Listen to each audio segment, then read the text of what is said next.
The concept of an open society, to me, has as its core that citizens have information about the decisions that are being taken in their name. And in essence, that's what this whole project is about. Citizens on Darfur, US citizens, have tried to get engaged with the process and tried to get engaged with the decisions that are being taken in their name. You know, the results at this time on the ground don't look very good. I take that back. They look worse than horrific. And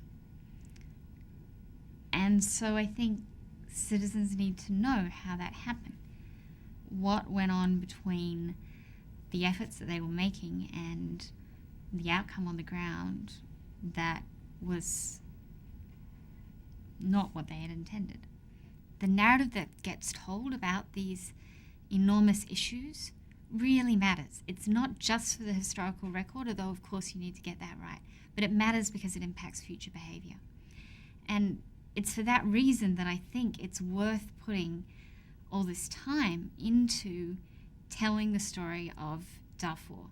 So my concern about where the kind of current state of the discussion is about advocacy is that neither of the tales that are being told encourage citizen engagement over the long term.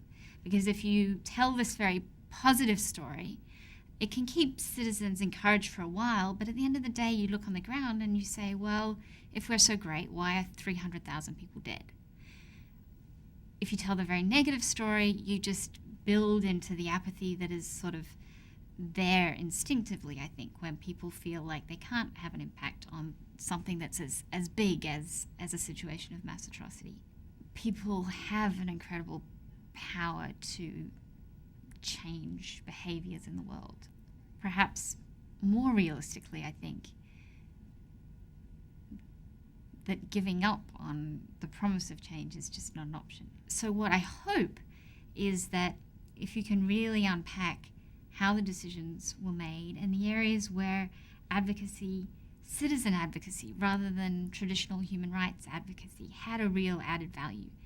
And also work out the areas where it constrained policy in ways that weren't helpful. Then that will encourage people to be involved in the future and to be involved smarter and better for better outcomes on the ground next time.